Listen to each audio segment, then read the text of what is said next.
Today, Mr. Gavin Cooney from the 42 joins us here in the studio for the football show. Hello. Well, what's the crack? The crack, as you know, is that we've just been talking about Succession. Listener, unfortunately, for about an hour and a half. Nothing else. It is hard to snap back into this epic football season as a result. But it was a real week of endings, you know. Premier League season finally ended on Sunday. Succession ended for most of us at 2 a.m. on Monday morning. Finally seems to be the word most people are using about this Premier League season. Did it drag on for you? Did it feel too long? Or were you thoroughly enjoying it? No, like, I mean, empires rose and fell during the time this Premier League season took to complete. It's because the World Cup was in the middle of it. And, a World Cup in the middle of a season messes with our ancient rhythms. You know, I mean, we're used to World Cup as being the bookend of a season and then a long gap and a new season then beginning. So it's very weird to imagine one plonked in the middle of the season. And probably, like I was listening to your bit with Pat and Evan last night, we probably haven't factored in the World Cup, its impact, and the managers who have managed it best into the analysis of the season, just because everything before that World Cup feels like it was part of a different season. Yeah, very much so. I can't even remember how I felt post World Cup going back into the season. I think I was okay with it, but it was really just like World Cup final and then we're back. Liverpool and Man City played a Carling Cup game 2-3 days after the World Cup. Right, yeah. After the World Cup final. I like many of the players could have done with a bit more of a break after the World Cup, but here we are. You have come armed with Gavin Cooney's top 5 moments from the Premier League season that was. So I am very curious here. I suspect I will forget most of this. It took quite an inexhaustible level of research to try and remember these. Like, do you have a long list for your top 5 moments? Oh, is in honourable mentions and so forth that didn't make the cut? Yeah. Go on, because I did do a trick question with Pat and Evan where I asked him which of these happened last season. Yeah. And it's very, it's hard to remember. So give us some of the, without giving us your top 5, some of the lesser lights. Now, I put a lot less work into the honourable mentions, so a lot of these are backloaded to within the last month, I think. Yeah, okay. Andy Robertson being elbowed by a linesman. I'd forgotten that, yeah. That was completely chaotic, and then everyone kind of moved on from it. There was a lot of press support for let's not punish the linesman. Yeah. Roy Keane saying baby. Yeah. Well, look, that's Roy Keane being Roy Keane. That's fine. I think even he laughed at I've taken this too far. But like a lot of the broadsheets came out and say, like in the wider issue of referee abuse, etc., let's stand by this linesman. But like, what? I mean, they're two completely separate issues. Like, maybe Robertson said something horrible to the linesman, and if so, punish him for that. But like, the linesman did elbow him in the chin, and obviously Robertson made a bit more of it, but I think it was more shock than like, I mean, wait, what? Yes, okay, good one. Yeah. And a very buff linesman as well. Yeah. I mean, the 9th coming of Big Sam. 9th Premier League job, short-lived, unhappy. Never flourished or caught the imagination past that first press conference, really. And it was a hell of a press conference. There was a good press conference the week after where he talked about worrying about the incipient coming of AI. Remember that? Oh no. Yeah, no, he was I think he did BT, like not BT Sport, but BT as a whole cut jobs or something, citing AI is able to do it, and he picked this up and said, this is a major worry for me now going forward. And look, Big Sam has always been worried about the future. It's probably why he voted for Brexit. Well, I hope for his sake he hasn't checked the news today, because it's funny you said that just before you arrived. Yeah. Did we get the same push notification? I don't know, but BBC here. Artificial intelligence could lead to extinction. Yeah. Experts I got a push notification about that. Yes. So a bunch of experts, including the heads of OpenAI and Google DeepMind, have warned that extinction is a risk which should take global priority alongside other societal scale risks such as pandemics and nuclear war. And a bunch of very smart people, including some of those who are behind this technology in the first place, have signed this and said yeah. So like, people will wonder why we've dedicated our lives to talking about Big Sam and this kind of patent panto that has become the Premier League. That's why. What else are you meant to do, lads? I will go back and check out that Big Sam press conference. So he got $500,000 still for his point. Yeah, look, I mean, good work if you can get it. He, I think, became convinced that the Leeds players basically weren't good enough to stay up. He's another of this. There's an emerging archetype in the Premier League of short-term managers who work as pundits really on those specific teams rather than managers. Obviously, Ralph Rangnick kind of set the archetype last season. Allardyce ended the season a little bit like that. Basically said, comes down to whether your players are good enough or not. And sadly they weren't. But still, it was nice for him suddenly for Allardyce to be catapulted into a main protagonist in the relegation fight and briefly in the title race, because obviously his first game was against Man City. Yeah. Jurgen Klopp pulling his hamstring. Yeah. There's a definite recency bias here. There really is. I mean, I also lashed into all of Nathan Jones. It's difficult to kind of to distill the best Nathan Jones moments, really. Just there's a kind of a general level of comedy around him, talking about his expected goals total at Luton Town. I was just like, I've compromised for these lads, but no more compromise anymore. And guy was out the door, and 10 days later. But may well be remembered as the only man capable of stopping Man City's quadruple. True. His Southampton knocked City out of the League Cup. And then that prank in the Match of the Day live studios. It was an FA Cup game, but the phone. Yeah. Danny Murphy was there.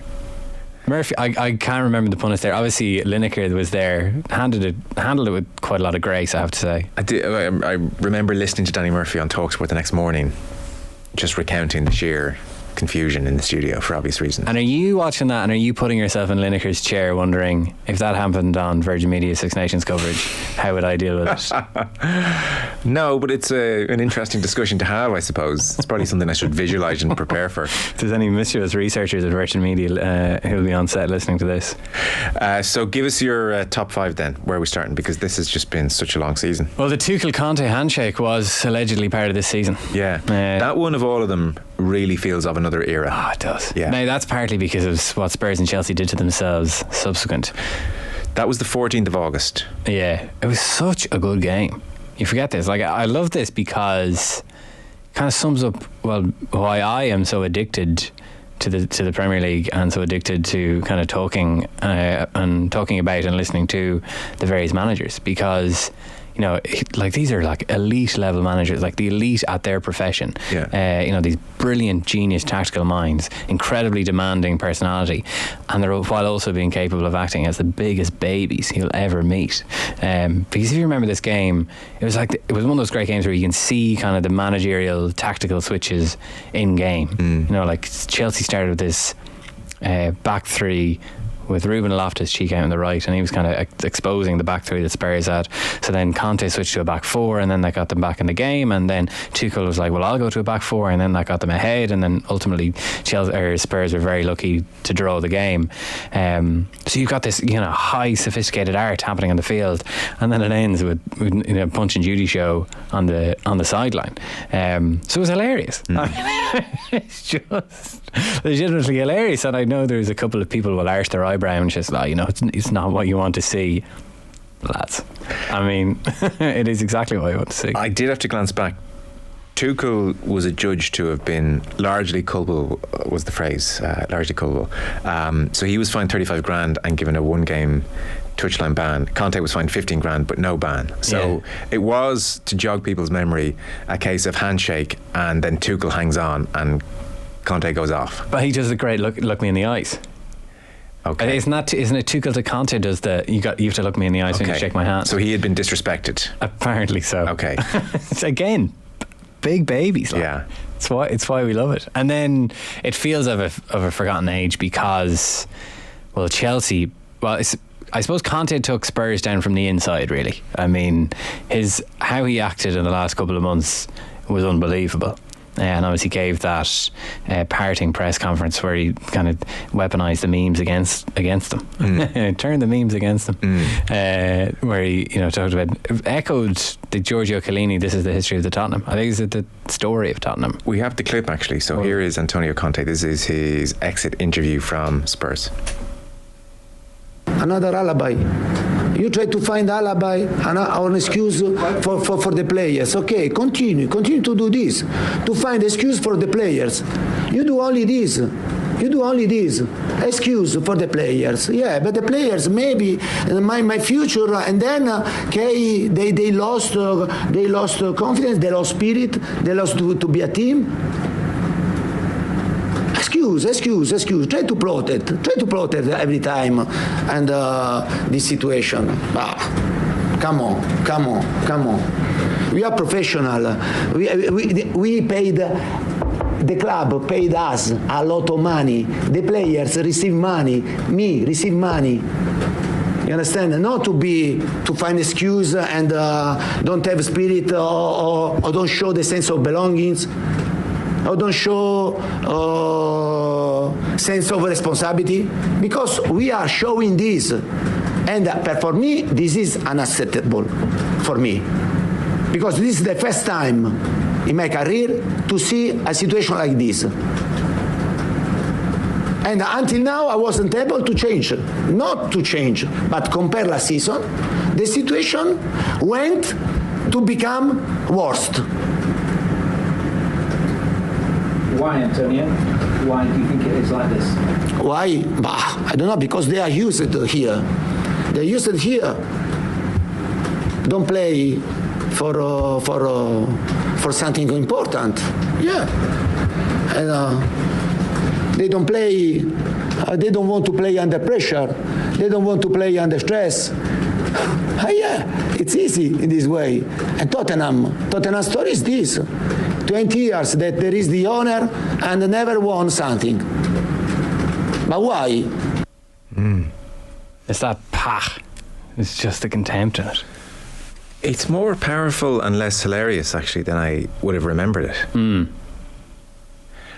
So if you take him at face value, I think he's just very genuinely livid. And sometimes you watch the more harsher critics and they talk about players being spineless or having no character, and I sometimes think, have they really risen to where they've got to without character? And that's just an easy throwaway thing to say. But then you listen to Conte, he's genuinely aghast at what he's seen here inside this dressing room. I'd love the specifics. We're aching for them. But he really is genuinely livid and aghast. And I think on a sincere level, he's saying, we are actually paid an obscene amount of money. And this is just a joke. And then, why, Antonio? It's why do they all sound that way? And then it's because they're used to it, and again, that Spursy thing always seems a touch throwaway, but then that is actually Antonio Conte's diagnosis. Yeah, that culture has been cultivated. It's pretty amazing speech, actually. It's not as kind of, did you see Conte losing his rag? Yeah, it's a good football man. Yeah, not to be too, but it's making a very serious point that these guys are just stealing a living. But I also don't think that the Tottenham manager should be going, lads, it's Tottenham. I mean, it was his job to do something about it. And if he can't do anything about it, fair enough. But I don't think it's right to go on and trash the players and everyone involved in the club in public. And that was a consistent trend throughout his time there. He basically had a lack of respect for the club and its supporters, because he always felt that he was too good for it. Oh, you're very lucky to have me. Maybe that was the case, but I don't think he should act that way. He will admit himself, he's being paid a lot of money for that role. And then, it was Tottenham. You see Tottenham fans online be like, "Well, we'd really like Ryan Mason because he doesn't give off the idea that he hates Tottenham." It's I feel like that's a basic requirement for your manager, So I think that while I think Conte got some sympathy from Spurs fans because of the content of his speech, because there's not necessarily anything wrong about it. I also think that he shouldn't be making it. I think it's his job to do something about it. Well, there's no doubt he knew that this is basically me resigning. Oh, yeah. Yeah. No, I don't think he resigned. I think he was to be pushed. And if I remember, it was over an international break. Yeah, it was. That feels like he reserved. Okay, there was a collapse against Southampton, but I feel like I'll hold this in reserve for just before the international break. Perhaps. And then obviously Spurs randomly appointed his assistant as the interim manager. And then I feel your season has gone badly wrong when you're sacking interim managers, which they had to do with Stellini after the Newcastle game. what a joke that is. Yeah. To get his assistant in to just do exactly the same thing.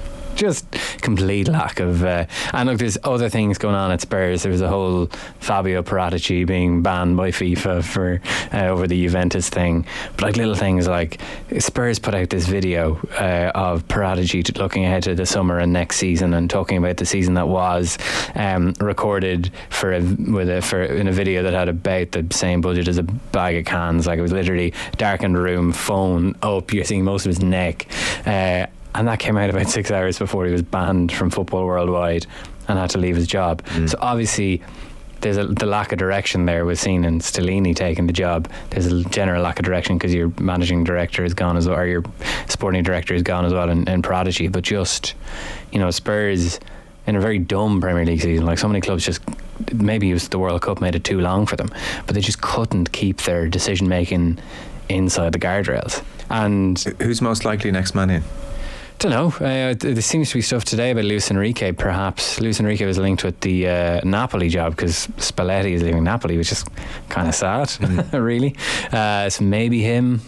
Like, there's obviously, who turned them down? Arne Slot, the Feyenoord manager, been linked as well with Postecoglou. Yeah. But a manager, you'd imagine Spurs is a great opportunity, but when there's such flux off the field, I mean, they'll surely sell Kane this summer. Yeah. You've no idea what structure is going to be around you or anything. I can understand managers being somewhat reticent to take it. So of that lovable duo, that's Conte. The general read on Tuchel is he had too much to say for himself and was too quick to disagree with Todd Bowley's latest idea, and so that was doomed. Yeah. Now, I would be suspicious of anyone who agreed with any of Todd Bowley's latest ideas. I think it further burnishes the reputation of Thomas Tuchel that he wasn't prepared to stay and listen. He's a genius coach, and they sacked him. I know, and they sacked him with a very weird US presidential style. We're 100 days in office. Here's what we've achieved. We're just binned off the best manager we've had since Conte. And to the extent that his name is still sung at pretty much every Chelsea game. Leaving aside the regard in which he's held by supporters, he's a brilliant coach. You sacked Tuchel. There's actually very few coaches out there who you can get who are better than him. It was an act of great self-immolation to get rid of him. But then it really just set the tone for the Chelsea season. It was considered the amount of money invested and the performances and results that we've seen since. I think it's the worst Premier League performance we've ever seen by anyone, if you adjust to kind of a pound for pound, to the point where it's actually kind of a bit of a disgrace, like how bad they've been. Oh, it's a disgrace. And their complete lack of interest. It's an abomination. It's the first this season also marks my first interaction with amortization when it comes to players. So the logic, I think people get their head around pretty quickly. Rather than give 50 million in a 5-year deal, just pay 10 million over 5 years, and that helps your financial fair play spreadsheet. So I get that. Now Chelsea have stretched that out to 7-8 year contracts, and they're pretty sure this is going to work. Football people who understand the inclinations of footballers around a dressing room smell trouble with this in a whole host of ways. And I'm inclined to think their instincts might be right. I just think that if this was such a good idea, someone before Todd Bowley would have thought of it. It's such a risk. Financial fair play being a relatively new thing. Well, it's been around for a while. Well, okay. Being observed a relatively new thing. It's been around for 10 years or so. Yeah. It's so risky. And this is the club of Winston Bogart. I mean, it's not a club culturally unfamiliar with people sitting on the bench collecting massive wage packets. And okay, you say, well, look, we'll put Michael Modric on an 8-year contract, we'll pay the 80 million off, 10 million a year, and then he'll be a superstar and we'll sell him for 150 million and we'll actually have made a profit. That works if Michael Modric plays well and is worth 150 million in a few years. You still have to pay him his weekly wage, and you're boxed into paying it for 8 years. Totally. It completely underplays the extent to which in that industry, more so than accountancy, where Modric might come in for his 8 years and punch in and do his accountancy and go home at the end of each day. In football, there are massive fallings outs. There are managers who don't like the cut of your jib. There are losses of form in profound ways. There are any host of issues which go wrong. So you just wondered, did anyone kind of explain this to Bowley? And if they did he just dismiss it as no, trust me, I'm the smartest guy in the room, or maybe it wasn't explained to him. Maybe there's just a room of yes people. I'm fascinated to know. There's going to be a really good book about this in about 3-4 years. Oh, Liassi, fantastic. Yeah. And Modric is obviously not yet proved worth the crazy amount of money. Well, it was funny, I mentioned, if you were listening to Pat, you would have heard that, that exchange between Micah Richards and Jamie Carragher, where Micah was parroting. Well, a lot of people are saying that next year Chelsea, Pochettino, throwing a striker, that's going to be good. And Carragher said, is it? Like, who are these good players you're talking about? They're not ready. And Pat Nevin said last night, having looked at the last couple of games, which I appreciate may not have been the best audition or best environment for a young player to shine, but he said, in my view, a whole bunch of them are not ready for next year. So if you want to keep those on an 8-year deal, then you still have to have your squad of about 25 or 30 if you're Pochettino. Yeah. Like, it's everything about it is treacherous. Oh yeah, I have a Modric story. Go on. We were in Poland for Ireland-Ukraine last year. I came in having gone out for a couple of very cheap Polish beers and met Michaela Modric getting a McDonald's Deliveroo in the lobby of the hotel. Todd Bowley consulted me. They might have saved you 80 million quid there, pal. 8 years of McDonald's will add up. And then obviously, like the maddest thing that Bowley did, obviously the Potter thing was interesting. We're told every weekend we read something in the Telegraph or another such English newspaper that this is a long-term project. Yeah. Right up until the moment they pushed the eject button. Again, I see that crystallises the point about them on paper understanding how the world of accountancy would work, but then football being so different, and with their Potter plan and the absolute promise that this is a long-term thing. It's like no one sat down and said, we see, Todd, what tends to happen here is like the crowd turn, and then it becomes toxic, and then you just have to fire him. Yeah. And then they had to throw to appease them. But he picked Frank Lampard. Well, I mean, this is the ultimate kind of counterintuitive Todd Bowley thinking. Who have we got? I mean, a lot of people have been Chelsea manager, but a lot more have not. Why don't we get the one guy we know isn't good enough to do it? Well, on that point, and they brought him in. You picked out two clips. One of them was the Conte exit interview. The other, and I mean, no football show is complete, in my opinion, without Keys and Gray featuring. So they were talking about the situation at Chelsea. Explain this to me. Go on. One of the candidates is Julian Nagelsmann. Yes. What has he got that the legend that is Frank Lampard, the Chelsea legend that is Frank Lampard, has not? A guy that knows the club inside out. Yeah. A guy that Chelsea fans think the world of. What has Nagelsmann done? Okay, won Bundesliga, but he'd be hard pushed not to as coach of Bayern Munich coach. Yeah. But nothing else. No. So what makes him preferable? Do we think? Is it because he is German? I know what you're going to say. I knew young. Well, Frank's young. Rides a skateboard. What is Nagelsmann? 38, 36? 35. He's 44. Frank Lampard. Yeah. Frank's got plenty of experience. He's coached that club before.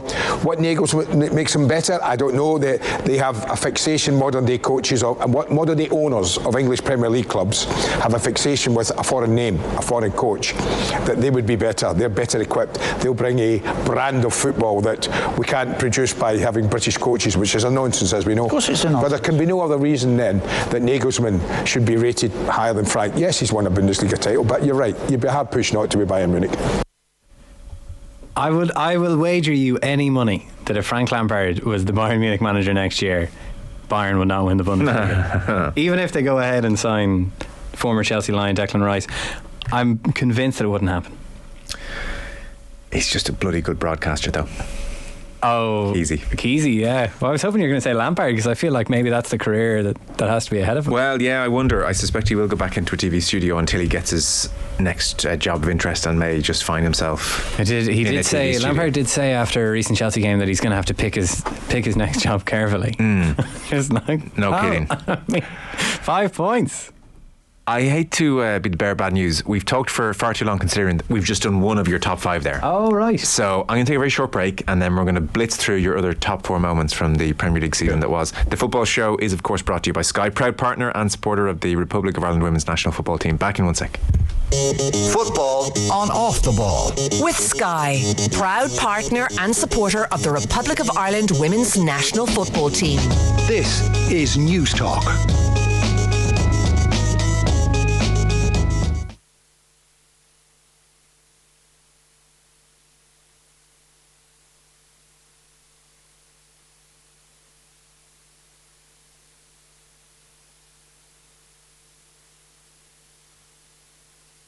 Football on Off the Ball. With Sky, all the football you love in one place. Across Sky Sports, BT Sport and Premier Sports. This is News Talk. Welcome back. We are picking our way through the season that was in the Premier League with Gavin Cooney, the 42. The vehicle to manoeuvre our way through this season is Gav's top 5 moments. So Tuchel Conte handshake was number 1. Number 2, Ronaldo exit. Yeah.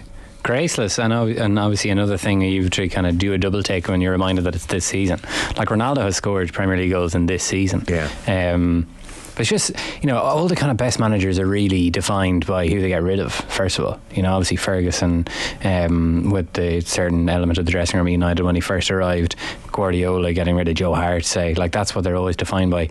And I think that's kind of what Erik ten Hag has done really well in his first season. Yeah. Obviously managed to drop Maguire out of the team, and then Ronaldo did his work for him, really. You remember the walk down the tunnel against Spurs, then you saw the theatre of Ronaldo snubbing Carragher and then Neville on Monday Night Football, and then that kind of wretched Piers Morgan interview. Like, what a way to leave a club at which you built your legacy, really.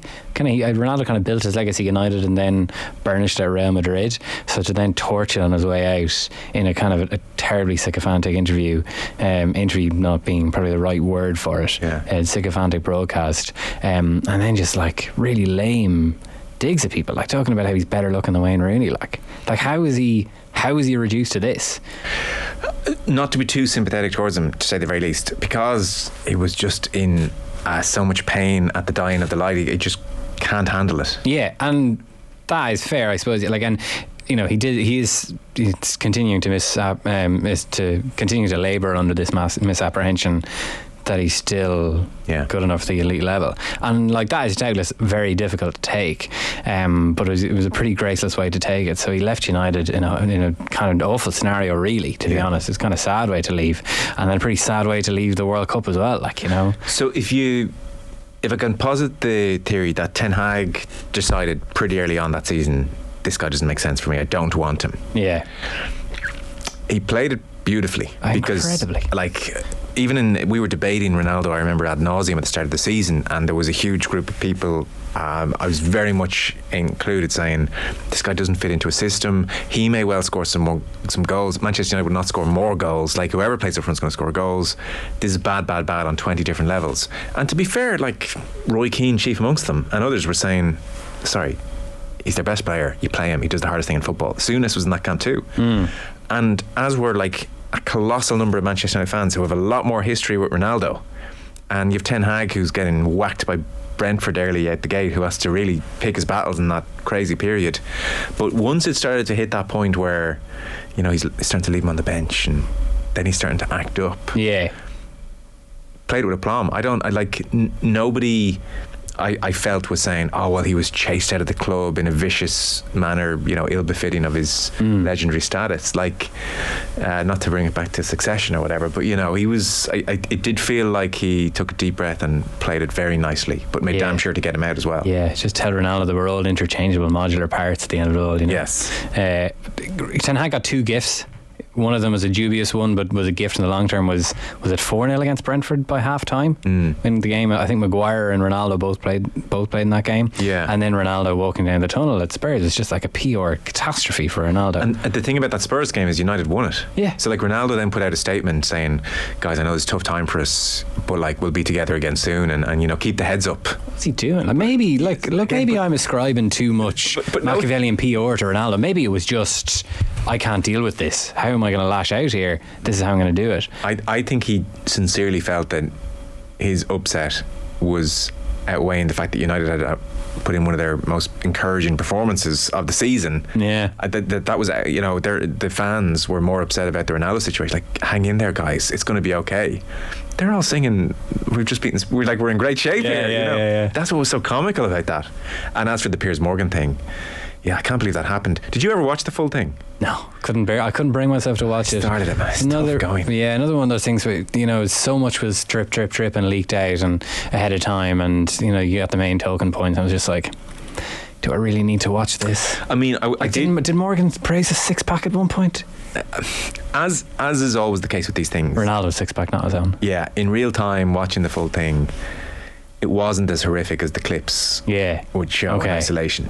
It was still quite bad though. Yeah, not great. And then obviously then to leave the World Cup in kind of, you know, he will forever be compared to Messi, unfortunately for him. And for Messi to win the World Cup and Ronaldo, you know, that was the last battle in the Ronaldo-Messi war was that World Cup. And regrettably Ronaldo lost it, and then he ended up at Al Nassr. It's pretty grim. The last time I saw him, as opposed to on Twitter scoring a goal in Saudi Arabia, was walking down the tunnel in tears after Portugal. That's it. That's exit stage. Maybe he'll cling on for the Euros in Germany. You never know. Probably will, because he's been in recent squads. But in terms of relevance at the elite level, that's it. Because he won a few battles, and the Ballon d'Ors were racking up, and there were some unbelievable achievements, to the point where it was a viable debate, even though in a lot of people's eyes Messi's just obviously better, but it was a viable debate. But the war has been settled. I think so. That must be, if you think how badly he was taken not coming off the bench against Spurs, must be brutal. I think the last 6 months of his life, I would say, are brutal. I'm not massively sympathetic, I should say, but brutal. But what a fascinating story.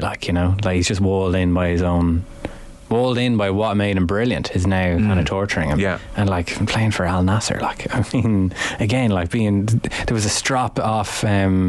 Did he kind of make some kind of Diego Simeone style gesture to the crowd as he walked off one Saudi game? I think there was another storm down the tunnel at Al Nassr as well. He clearly can't be happy there, because it's just, he would say it's not commensurate with his own brilliance, but sadly it is in his current physical state.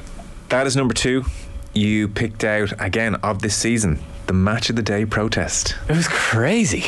What a bonkers day. Again, we move on so quickly from these things, and it's hard to forget just the chaos of that. So go ahead. Well, it started with the tweet on the Tuesday about Suella Braverman and language reminiscent of 1930s Germany. Let's be very correct about our wording of that. And by the Friday evening, that was when Wright and Shearer said, well, we're off. Wright was out kind of straight away. Shearer was a couple of hours later, but he stepped back, and then, that's one thing. But then for the Saturday, then I was, programs on the BBC being pulled at short notice, Fighting Talk left 5 Live, I think, within an hour of going to air. Football Focus wasn't shown, Final Score wasn't shown. You've got these commentators and crew members from behind the camera posting statements in support. It's just this complete chaos, and it's just there'll be no match of the day too.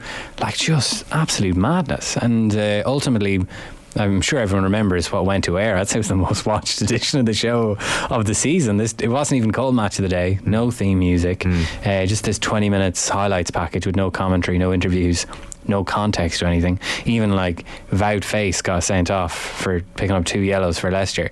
Didn't show the first yellow. The first principle of Match of the Day is if you show the first yellow and then the guy's getting the second yellow and going. Didn't do it. It was such a rubbish programme that they ended up putting out on it was unwatchable, wasn't it? It was and you made there was little things that was the day that David Brooks came back for Bournemouth after his cancer battle, and that would have been shown and discussed on Match of the Day. That's the vehicle for bringing these stories to a wider audience, and it wasn't shown. Obviously, it's not a big thing really in David Brooks' life, but it's just, that's a story that was lost that weekend because Match of the Day wasn't shown, and it was literally down to a freedom of speech issue. The issue was not that Lineker tweeted a political opinion, it was that he was tweeted an opinion that was critical of the government of the day. So it's just quite a powerful thing, I have to say, that this Match today with no words on it became a kind of emblem of free speech. I wasn't sure if he was going to go back or feel like he could go back. It's been pretty seamless, really. To the point where when you sent in your 5 topics, I was like, oh yeah, that's it did. Everyone kind of moved on quite quickly, but I was working that Saturday and asked to write a piece about it. I just remember this refreshing my Twitter thing, and this is changing by the minute. What'll fall next? Will Gareth Crooks pick a team of the week, or is that the latest front in the resistance? It's just crazy. Manchester City fans flying flags in support of Lord Panic. What kind of dystopia have we entered, Joe? And it's ironic. Colourful one. The BBC's impartiality rules in that Match of the Day Farrago, they managed to lose an argument about impartiality to football fans, and then we see the kind of impartiality football fans practice when Man City fans are booing the Premier League anthem and raising banners and songs in support of the King's Council is going to defend them against the Premier League's 115 charges. Like, you know, like they're going to Man City twice every fortnight to cheer on their team to win the Premier League, and they then boo the Premier League anthem. You know, we're chanting Man City will do what we want, singing Sheikh Mansour's name. Yeah. Panic in the Streets of London was played over the PA system as well to beat Aston Villa. I was just like, what are we? What world are we living in here? My memory from that time in particular is that Pep came out very strongly in support of the club on the press conference on the Friday, and then when he eventually emerged from the tunnel, it was like a goal had been scored in the stadium. Yeah. Like, oh yeah, I mean, Guardiola, because we were all interested in what Guardiola would say, because when the UEFA charges were brought a couple of years earlier, when they were initially banned from the Champions League and then that was overturned at CAS, he was a little bit more ambivalent. It was just like, if someone at the club is being lying to me, I think he used the phrase, I'm not going to be your friend anymore. Yeah. Like, I will leave. Yeah. It was a real threat. Well, the Premier League, he's doubling down. Like, he's he's not doubling down, he's reversing. He's completely backing City on it. You know, it's just like naming clubs that had criticised him around the CAS, had written to CAS in the past and so forth. There's even City put out a little internal video, hype video, I suppose, after they won the Premier League, of like goals and little dressing room speeches and things, and they included a bit from that press conference. I can't remember the exact quotes, contextless. Now, they didn't mention the 115 charges, obviously, but yeah, there was a real sense of, there's a really grim sense of a siege mentality here. And it's just like, look at all these people. Like, I mean, we await the outcome of it, but like the league and the competition has said you've broken the rules. Yeah. And here's like these 50,000 people just glorying in this fact that we're Man City, will do what we want. And then Lord, panic. It's just like now, I suppose a lot of this comes down to his surname. I mean, Panic on the Streets of London, I think was that the banner as well. So maybe if he had a drier name, maybe it wouldn't have taken off quite so much, but just berserk. Your fifth moment? It's Evan Ferguson's goal against Arsenal. I did feel I should pick something that actually happened on the pitch. Yeah, I don't funny, think any isn't it? of these did. That was his first goal. It was the one against Arsenal, yeah. So he just shucks off William Saliba, who at that time was the kind of inform centre back in the league. Takes a lovely little touch on like his heel and then prods it in under Aaron Ramsdale, who I assume is in the Arsenal goal. And you're thinking, oh yes, here we go. Like, I mean, we've had hyped Irish footballers in the past. I don't think anyone has ever, that kind of latent expectation, I don't think there's ever been quite so much around someone as Ferguson, or someone maybe going back to Robbie Keane or someone. So then you thought, hang on, we've just seen like physically he can handle himself, he's got the pace running behind, and he's got the deft touch to finish it off. You're thinking, this guy's a real chance here. At that point I was still in the, well, I've been burnt by Aaron Connolly before mode. But goodness me, it's been great. You know, I think it's 6 goals or in 18 Premier League games. An 18-year-old is really good. I don't know if you saw it, I'm sure it's been done across the board, but on the Sunday paper review we were going through Dan McDonald's piece where he's ranked the Premier League seasons for Irish players, and it's pretty grim. Oh, it's the lowest in terms of accumulated minutes by Irish players, is the worst ever. Yeah. And the previous worst was last year. But even it's like, you know, Ferguson's 1 from memory, Coleman was 2, and I think like you're into, you know, Bazunu, who played for the relegated, most goals conceded side in the league, and now lost his place as like he's had the 3rd best season of any Irish player. Like, speaking of a season that feels like it's gone on forever, I think Matt Doherty is like at the 4th best Premier League season for an Irish player. Yeah, because he played 12 times for Spurs before they turfed him out. Yeah. So I mean, the overall picture is not good, but the cherry on top of it But that's what changes. I mean, that's been the story for years. Like, it's been a years-long story of decline. So now that the headlines are different. Well, he was in the piece. It was saying like it's foolish, and of course it is, to compare with 20 years ago and certainly the 90s. But if you take it with a decade ago, there were on average maybe 25 Irish players in the league year in year out, and so we've that's been half now in the space of a decade. So I don't know where we are in another decade. Yeah, who knows? Like, I mean, it's the broader issue, but like, you know, the way in which we develop young talents, particularly those, I think, that are not the precocious ones like Ferguson or even like Connolly or Parrott or whoever is kind of top Kennedy Cup guy of that year. How we develop those guys, particularly the smaller guys developed who were born in the latter half of the year, that's been a major issue for us, because the players that have come through have been goalkeepers and centre halves, really, some midfielders. Obviously Ferguson is just this precocious talent. Maybe he would have come through anyway. So I think those things are being addressed now, in fairness, across Irish football. But I think the lay of the land and the statistics and the numbers and the minutes and the appearances and so forth in England would suggest that that's gone awry. And look, it's partly also down to this is now, you know, this is an international league played in England. That's for me, that's the biggest reason. That is, and I think that is the biggest. Like, I mean, there's in like the last 10 years, you know, French players, Spanish players, they're getting fewer minutes in the Premier League. The big increase has been Brazil, Argentina and Portugal. Even like, you know, Scotland and Wales have decreased. Northern Ireland has collapsed. There's more minutes played by Zambian players than Northern Ireland players in the Premier League this year. So it's an issue for everyone. It's not an original story for us to say that Ireland have to get to a point where we're no longer relying on it. But then the rewards for Ireland of a player making at that level have never been so high, because, you know, Evan Ferguson is now working with De Zerbi, like this coach who Guardiola is hailing as a genius, and you can see it already in Ferguson's all-round play. Like De Zerbi's been talking about, he can't just be a penalty box striker number 9, you have to be like Harry Kane, you have to almost be able to play as a number 10 and so forth, and all that is of massive benefit to the Irish team, because here's a really talented guy benefiting from the best coaching that exists in the game, and, you know, scoring goals and now playing in Europe and so forth. So the rewards for getting there have never been so high, but obviously that means that it's never been so hard to get there. Back to our Modric conversation, and a manager may come in and just not like your face. Nathan Collins in appearances is second after Bazunu with 26. Unfortunately, second half of the season has been I'm not too sure about the cutting. It was in a back three under Bruno Lage. There's another name. There's a name, blast from the past. You know, who could forget Bruno Lage and the impact on all our lives? There was actually like a little brand Tuchel Conte the week before with Bruno Lage and Jesse Marsh. If you remember, they had a bit of a set too. That's right. On the sideline. In what I concede is dereliction of duty on my part, I've now just enforced a rule whereby when the latest manager is announced, I'm not reading the profile piece on him, and like, you know, he microphones players in training, and like, you know, he sprinkles stardust on their porridge until they've been around at least 5 months. I just don't want to get to know them to be heartbroken all over again.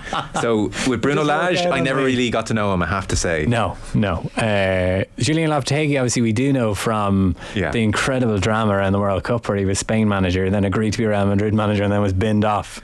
That was good stuff. So unfortunately Collins has not been first choice under him. He was I tell you who I'm making a big effort with now, as of next season, is Unai Emery.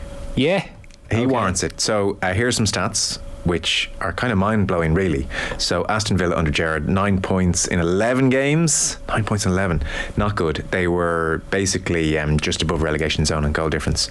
So Unai Emery, in 25 games, he has managed 49 points. So if we were to extrapolate that out across the season, he would have taken Aston Villa to third. So transformation has been amazing. De Zerbi is 1.5 points per game.